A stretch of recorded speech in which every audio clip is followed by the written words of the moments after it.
राधे राधे प्यारे भक्तों, शाम सदा शिव चैनल में आप सभी का स्वागत है। आज हम आपके लिए लेकर आए हैं पौष मास महात्म्यम अध्याय 12।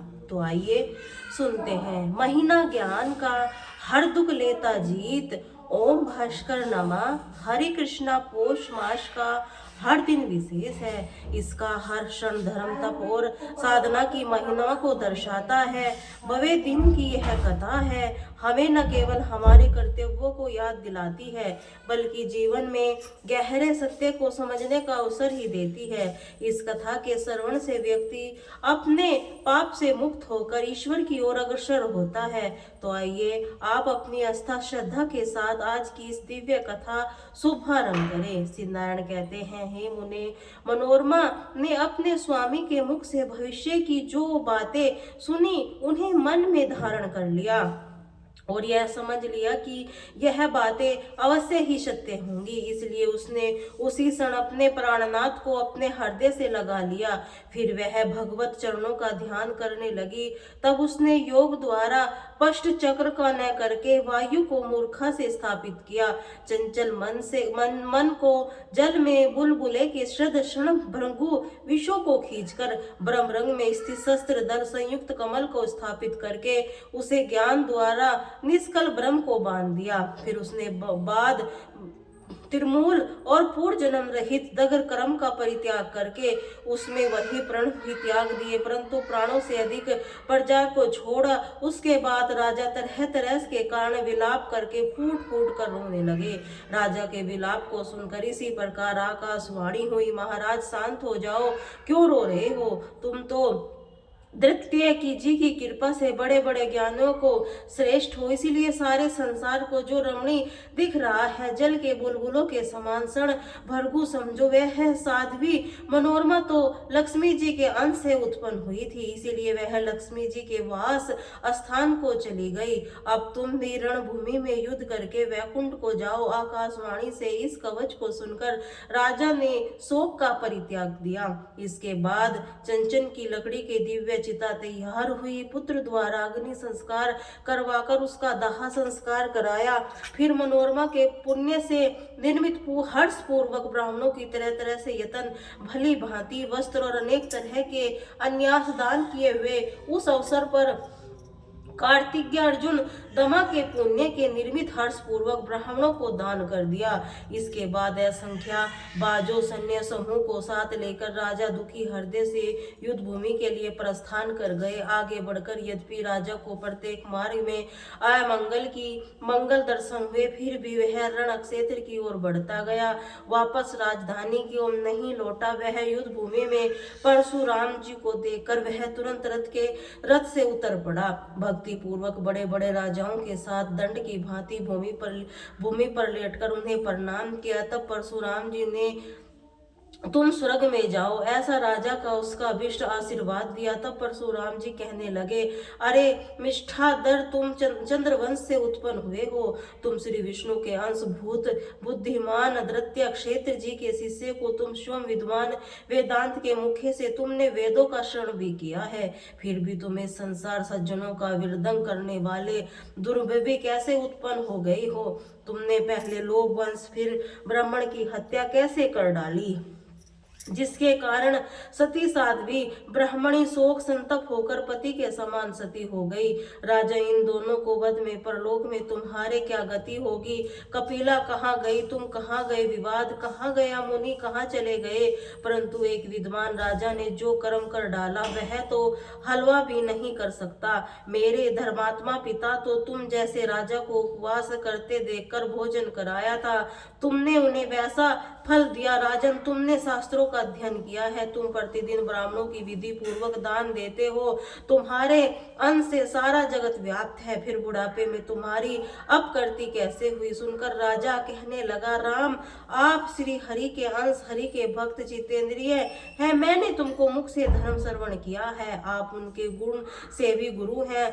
मुने, मैंने राग का वंश होकर कामधेनु की याचना की थी, इसलिए तुम अनुरागी क्षत्रिय को इसमें कौन सा अपराध हुआ? फिर भी आपके पिता का महान बल पराक्रम में संपन्न बहुत से भोपाल का वध कर डाला। इस समय महाशिशुअवस्था को वाले राजकुमार भी आए। अपने संपूर्ण पृथ्वी को 21 बार भोपालों से शून्य कर देने के लिए जो प्रतिज्ञा की है, अब उस पालन कीजिए। युद्ध करना तो क्षत्रियों का धर्म ही, युद्ध में मृत्यु को प्राप्त हो जाना इसके लिए निंदा नहीं है, परंतु ब्राह्मणों को रण स्वरलोक वेदों के दोनों से विडंबना की पात्र है। वाणी भी जिसका बल और तप जिसका मन धन है, उन ब्राह्मणों की शांति से संयुक्त युग में स्थापित काल कर्म। ऐसा कहकर राजा शांत हो गया।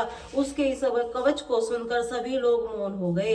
फिर परशुराम ने सभी भाइयों को बड़े सूरवीर तथा हाथों में अनगढ़ तीखे शस्त्र धारण कर दिए। उनकी आज्ञा से युद्ध करने के लिए आगे बढ़े। जो स्वर्ग मंगल स्वरूप तथा मंगलों का आश्रय स्थान पर महाबली मत्स्य राजा ने सबको युद्धोन्मुख देखकर अर्थात युद्ध के लिए तत्पर देखकर युद्ध करना आरंभ कर दिया। उस राजा के बाणों को बिछाकर उन सभी को रोक दिया। तब जगदम्बी पुत्रों का उस बाण समूह को छिन्न भिन्न कर डाला। मुने राजा ने सैकड़ों सूर्यों के समान प्रकाशमान दिव्य शास्त्र चलाया। परशु मुने ने मोहे वंशस्त्र के द्वारा खेल ही खेल में उसे काट डाला। फिर मुनि ने दिव्यास्त्र द्वारा राजा के बाण सहित धनुष को रथ सारथी की कवच की उड़ा दी। उस प्रकार राजा को शस्त्रहीन देखकर मुनियों को बड़ा हर्ष हुआ।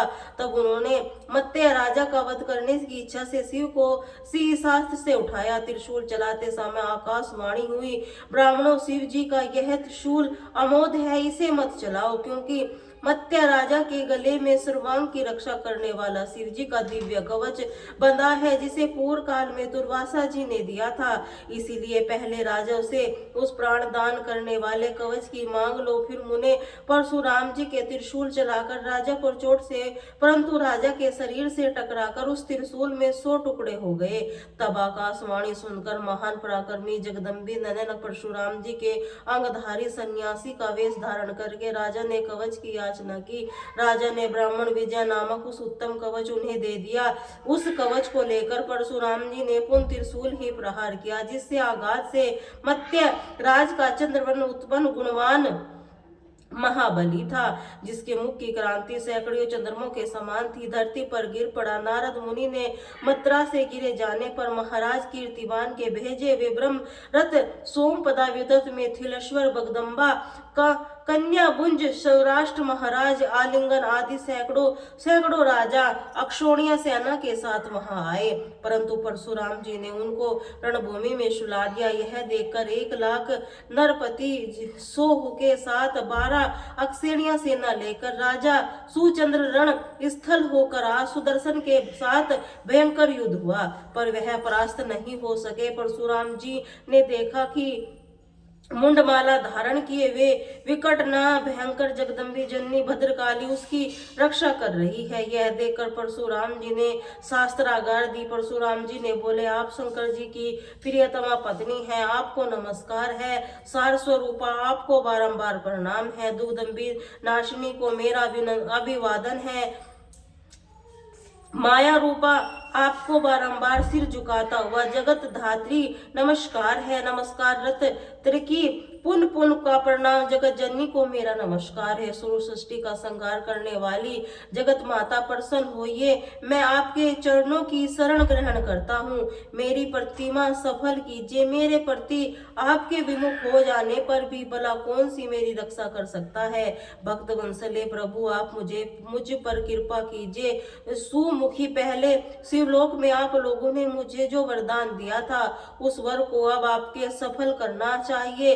राम जी के द्वारा दी गई इस स्तुति को सुनकर अंबिका जी ने मन प्रसन्न किया और भय मत ऐसा कहकर वही अंतर ध्यान हो गई। जो मनुष्य भक्ति पूर्वक इस परशुराम कृत स्त्रोत का पाठ करता है, वह अन्यशः महान भय से मुक्त हो जाता है।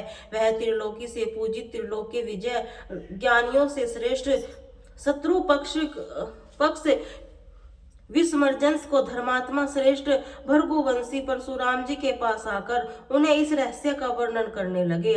महाभाग्य सफल करने के लिए पहले तुम सुधर्मा की विजय से हेतु भूत रहस्य का मुझ में श्रवण करो। पूर्व काल में दुर्वासा के सुदर्शन की रक्षा सरी महाविद्या भद्रकाली परम दुर्लभ कवच प्रदान किया था। भद्रकाली का कवच देवताओं के लिए भी अत्यंत दुर्लभ था। वह कवच संपूर्ण शत्रुओं का विनाश करने वाला, अत्यंत पूजनीय, प्रशंसनीय, त्रिलोकी पर विजय पाने का कारण है। वह जिसके गले में वर्तमान है, जो जीतने के लिए भूतल पर तुम्हें कैसा समर्थ हो सकता है। इसीलिए भावर तुम भिक्षा में के लिए जाओ, राजा से प्रार्थना करो। सूर्य वर्मा उत्पन्न हुआ, वह राजा परम धर्मात्मा दानी है। मांगने पर निश्चय ही प्राण कवच मंत्र आदि सब कुछ कर डालेगा। तूने वह परशुराम जी की सन्यासी का वेश धारण करके राजा के पास गए। उन्होंने मंत्र तथा परम अद्भुत कवच की याचना की। तब राजा के अत्यंत आदर पूर्वक उन्हें मंत्र और कवच दे दिया। फिर परशुराम जी ने शंकर से त्रिशूल लेकर राजा का काम तमाम कर दिया। श्री नारायण जी मुनि कहते हैं, नारद उसके बाद उस कवच को धारण करके जन्म परशुराम जी की पृथ्वी को क्षत्रियों रहित कर दिया। तब अपने गुरुदेव शिव जी को नमस्कार करके गुरु पत्नी अम्बा शिव को, दोनों गुरु पुत्र कार्तिकेय जी के एक गणेश्वर जो गुणों के नारायण के समान थे, देखने के लिए कैलाश को चल दिए। भृगुवंशी महात्मा मन का श्याम वैशाली थे, इसीलिए उसी शरण कैलाश पर जा पहुंचे थे।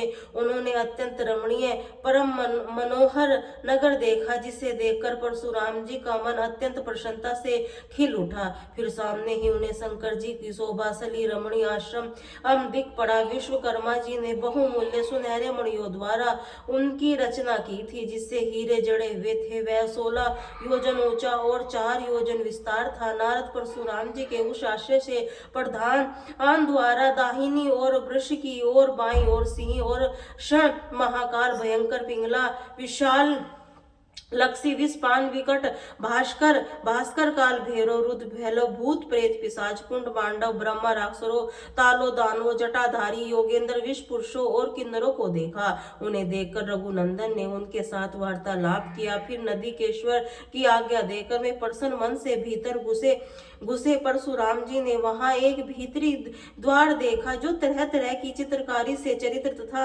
हीरे मोतियों की गुथी हुई मालाओं से सुशोभित था। उसकी बाईं और कार्तिकेय जी ने, दाहिनी ओर गणेश जी और शिव तुल्य पराक्रमी विशाल कायर वीरभद्र दिख पड़े। नारद वहां प्रधान आकर्षक क्षेत्रपाल भी रतन भूषण विभूषित होकर रतन निर्मित सिंहासन पर बैठे हुए थे। उसके आगे का वृतांत आप सभी अगले अध्याय में सुनेंगे। अब सुनिए सूर्य 40 पाठ। भगवान सूर्य की आरती। शिव हरि हरत गोरत अक्षणित किरण पंसारी, वंदन करु चर वंदन अर्थत देव जलधारी। सकल सृष्टि के स्वामी हो साचार नाथ, जिस दिन होते तुमसे होवत संध्या प्रभात। जय भगवान सूर्य तुम्हारी, खरगेन दिन कर शुभकारी। तुम हो सृष्टि के नेत, स्वरूपा गुणकार वेद। स्वरूपा तुम करता पालक संचार भवन चतुर्दशी, संचालक सुंदर बंदन चतुर्भुजी धारी। रसम रथी तुम गगन बिहारी, चक्र शंकरु श्वेत कमल धर वर। मुंदरा सोवत चीटी सिरेश मुकुट कुंडल, गलमाला चारु तिलक तब भाल। विशाल सपत अस्त्रति दुर्गाति, अरुण अनसती गति अभिरामी। रक्त विरुद्ध आभूषण धारक, अति प्रोति लाल। प्रातक स्वरकामी तुम्हें रण वेदा, मित्र कहे तुमको सब वेदा। पंच वेदों के पूजे जाते, मन वांछित फल साधक पाते। द्वादश नाम जाप उद्धारक, रोग शोक अरु कष्ट निवारक। माँ कुंती तब ध्यान लगायो, दानवीर सुत कण पायो। राजा युधिष्ठिर तब गायो, अक्षत्रपात में वन को पायो। शास्त्र त्याग अर्जुन अंकुरावन, आदित्य हरण के पायो। विद्याचल तब मार्ग में आयो, हाहाकार तेम सिछायो। मुनि अगस्त गिर पिटायो, नित तत्पल होते विधन न पायो। मुनि अगस्त महिमा गाई, सुमिरन भय रघुनाई। तोय बकोल मधुर फल जाना, मुख से लीने ते हनुमाना। नंदन शनि देव कहयो, पंच के भूत शनि विट मिटायो। वर्त स्तुति तुम्हारी कीनो, भेट सकुल यद वर्त दीनो। सूर्यमुखी निरंतर तव रूपा, कर्षण दानु स्वरूपा। मनन तो हे ओमकारा, स्वरूपा मनन आत्मा अरु काला। स्वरूपाधिक दिगंबर तेज प्रकाश उज्ज्वल हर रूप तुम हो। आकाश 10 दिगंबर करत तुम सुमिरन अंजलि नित्य करत अर्पण ऋषि ताप हरता तुम भगवान ज्ञान ज्योति करता तुम भगवान सफल बनावे तब आराधना गायत्री ये जब सरल है साधन संध्या तिरकाल करता जो कोई पावे कृपा सदा वही चित शांति सूर्य स्पतक वेद विहदि आप सब अब हर लेवे अष्टदल कमल यंत्र शुभकारी पूजा उमा वासना सुखकारी माघ आग मास शुक्ल सप्तमी नावन आरंभ होकर शुभ व्रत पालन भानु सप्तमी मंगलकारी भक्तिदायिनी पोषणहारी रवि वामर जो तुमको ध्यावे पुत्रादिक दुख वैभव पावे पाप रूपी पर्वत के विनाशी व्रज रूप तुम हो अविनाशी राहु आन कृष्ण बनावे ग्रहण सोरत लग जावे धर्म दान तब करते साधक मिटते तब कृपा कीजिए दीर्घायु बल बुद्धि दीजिए सूर्य उपासना कर नित ध्यान कुछ रोग से मुक्ति पावे 10 दिशा तोरी गति जावे दक्षिणायन वही कहलावे उत्तर तीरोरथ होवे उत्तरायण तब कहला मन और कवच कर्म को पावन शयन करता भली आराधना व्रत दास चिंता करत गिरदिन पर तब ध्यान रखियो कृपा भक्ति पर तुम्हारी सूर्य भगवान ओम जय सूर्य भगवान भगवान जगत में नेत्र स्वरूपा तुम हो त्रिगुण स्वरूप धरत तुम हो ध्यान ओम जय सूर्य भगवान सारथी अरुण है प्रभु श्वेत कमलधारी तुम हो चार भुजाधारी अक्षात तुम्हारी कोटि किरण पसारे तुम हो वेद महान ओम जय सूर्य भगवान उषा काल में तुम उजियारा चल आते सब दर्शन तब पाते फैलाते उजियारा जगत तब जग सारा करे सब गुण गान ओम जय सूर्य भगवान भगवान संध्या में भुवनेश्वर अताचल गोवर्धन पर आते गोधूली बेला पर हर घर आंगन में तब महिमा गान ओम जय सूर्य भगवान भगवान हेतु दुगम नर नारी ऋषि मनुबत्या आदित्य हर नारी जब श्रोत मंगलकारी इसकी रचना न्यारी नया जीवन दान ओम जय सूर्य भगवान तिलकार रचेता तुम जग के आधार महिमा तब अपराधत प्राणों का सिंचन करने भक्तों देते बल बुद्धि ज्ञान ओम जय सूर्य भगवान भगवान भूचर जलचर खेचर सबको प्राण